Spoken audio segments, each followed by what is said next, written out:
This is a 9th Age Dawn Assault, a new scenario with the objective secure targets. The two targets are giants or cave goblin nets on each side of the table. The one I just showed was placed by the vampire count player, who is up against the orc and goblin player who placed this one. The orc and goblin player chose the deployment zone, and he chose to have this side. That means he's excluded from using this side of this fourth of his deployment side for deploying. So the giant is all out to the right edge of where the orc and goblin player could deploy. The vampire count has just started his turn 1.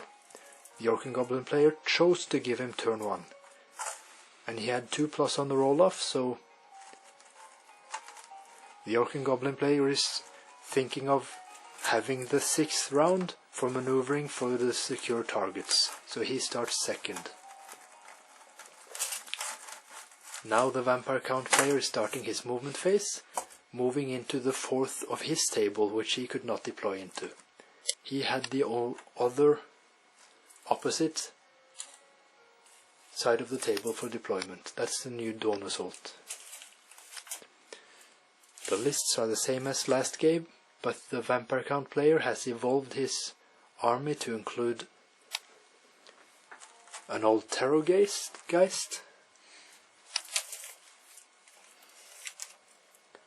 and he has Barrow Knights. We're using the same model, but these are Barrow Knights with a vampire among them. He has Bat Swarms on the tall sticks, Altar of Undeath, Barrow Guards, Zombies. The large piece of scenery here is just scenery, it doesn't count for anything in playing terms, and the hill on the top is played as an actual hill. There are 2 ruins on the battlefield, one impassable and another hill here.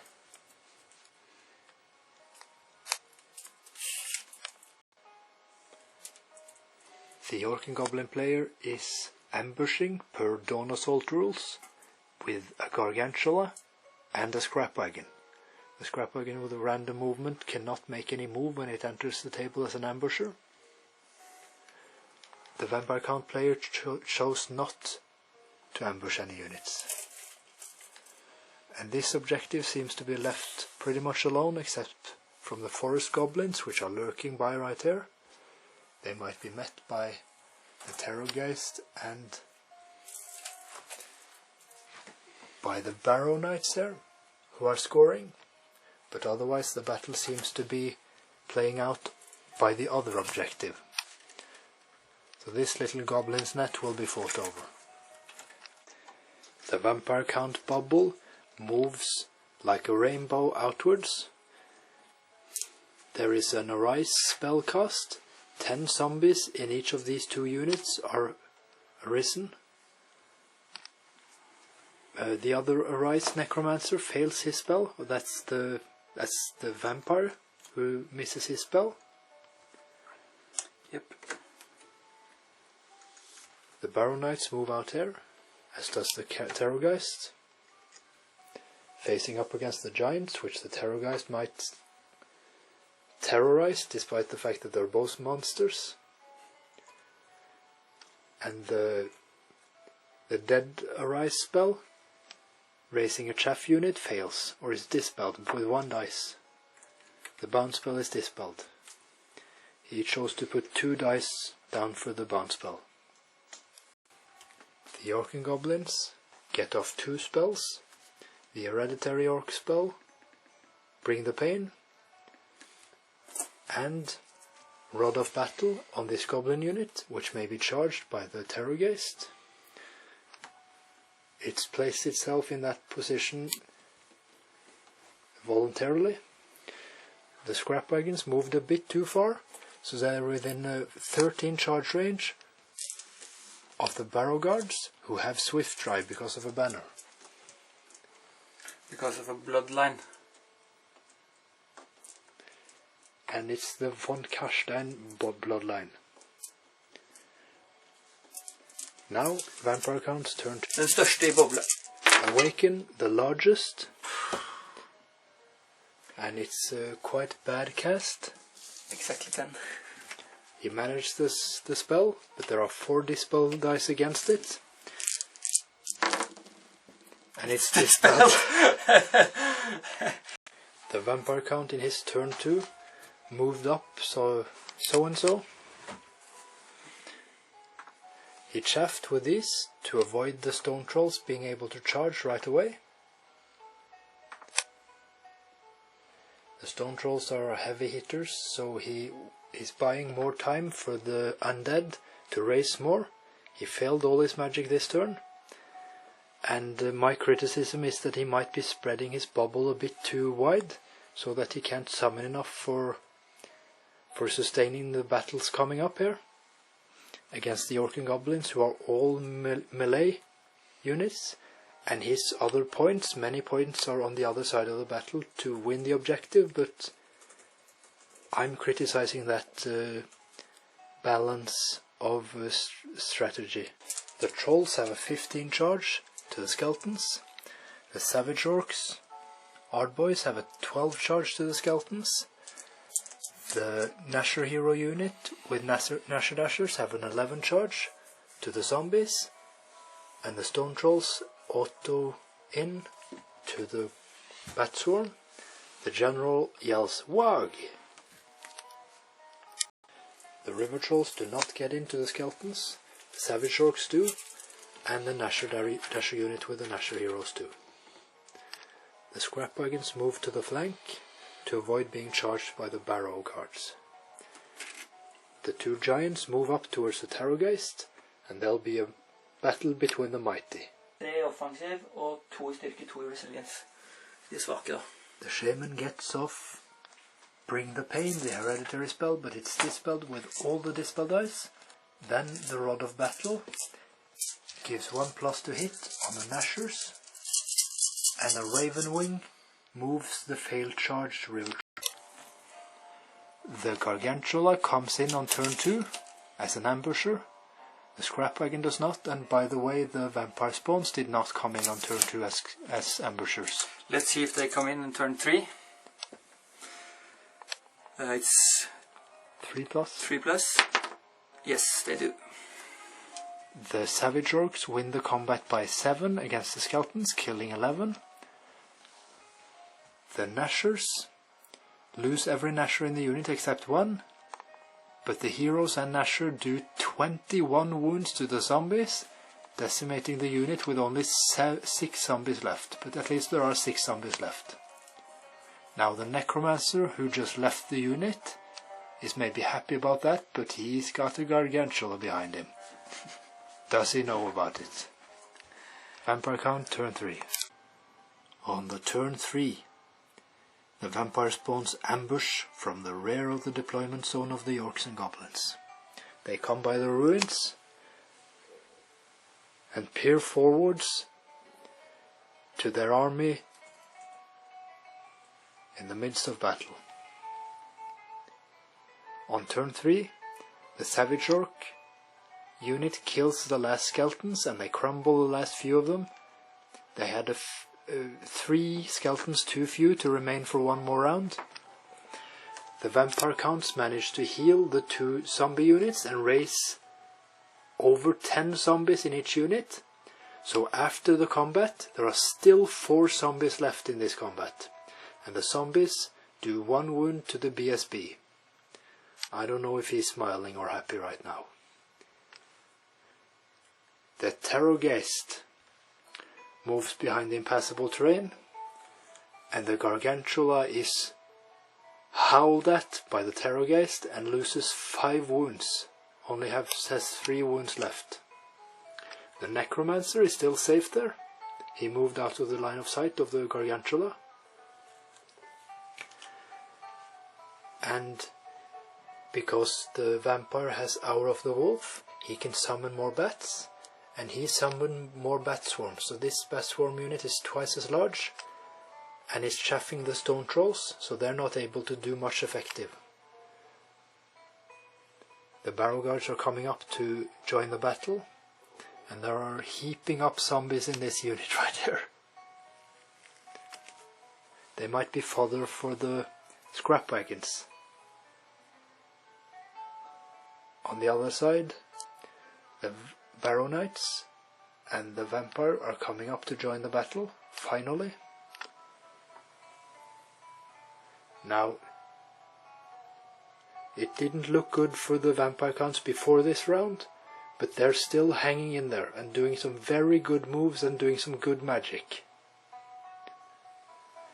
Not to mention the ambushing unit, who seems to be doing a lot better than the Gargantula, who ambushed and wound up in an ambush itself. The water trolls and the two giants try to charge the barrow knights. Only one giant gets in, which is not a strange thing, because it was a long charge for the two other units there, who failed. The savage orcs tried an average charge on the Tarrowgeist and failed.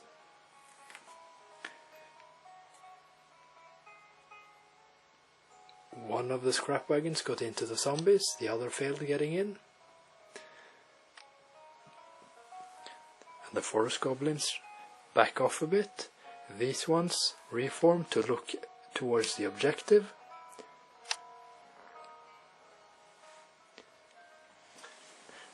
And in the combat, the gnasher heroes kill the last zombies and reform to turn to the Death Star with the barrow guards and the general. The stone trolls charged the bat swarm. The giant loses 3 wounds against the vampire count, but he kills 3 barrow knights.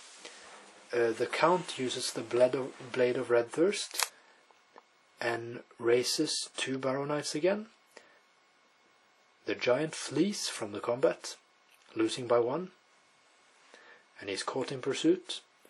So this is where the barrow knights and the vampire count stand before their turn 4. The giant is dead, and the marker is the giant's wound during the combat.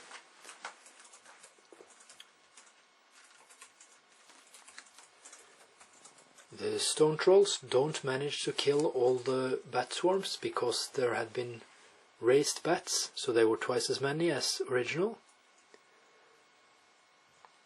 They'll be charged by the barrow knights, I'm pretty sure. The one scrap wagon getting into the zombies only does 2 wounds, but with the charge against 3 ranks, it's a draw. Now, the vampire counts have actually gained the initiative in this game because of a sloppy strategy on turn 3 by the orc and goblins there.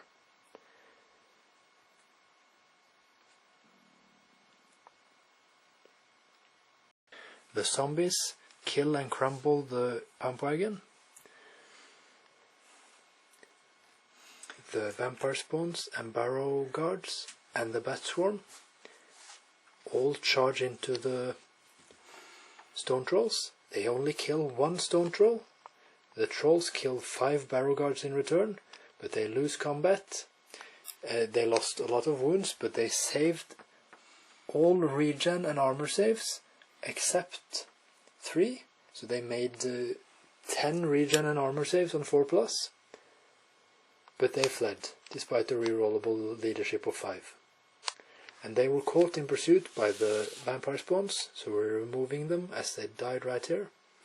The barrow guards reform, and now we'll go to the combat with the giant and barrow knight. The Gargantula fell to the shriek of the horror.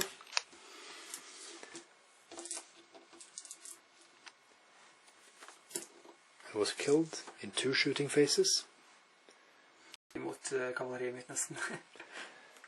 The barrow knights kill the giant by doing 4 wounds and then overrunning when it flees. They overrun into the trolls, the river trolls. The altar of undeath charged the three gnasher heroes. It did 2 wounds to the general. The general did 1 wound in return to the altar, and then the gnasher heroes failed their rerollable reform test of 9, so they stick like this into their own turn. They probably won't be able to finish off the altar because of that. Now, Orc and Goblin, turn 4. The Vampire Knights, which charged the Trolls, were now attacked by fanatics coming out from these Night Goblins in round 4. The fanatics went through the combat, doing no wounds to the Trolls, but killing 3 Vampire Knights. In the combat, the Trolls puked and killed 4 Vampire Knights. The general was left alone, but losing combat by 1, he crumbled by 1.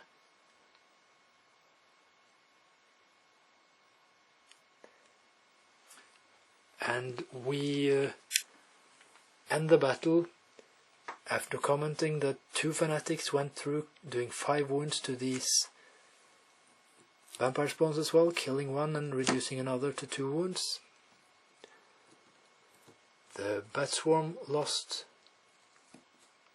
1 wound. And this looks like a chaos of a battlefield, but we'll move on to playtesting the armies more, rather than playing out the chaotic end of the battle.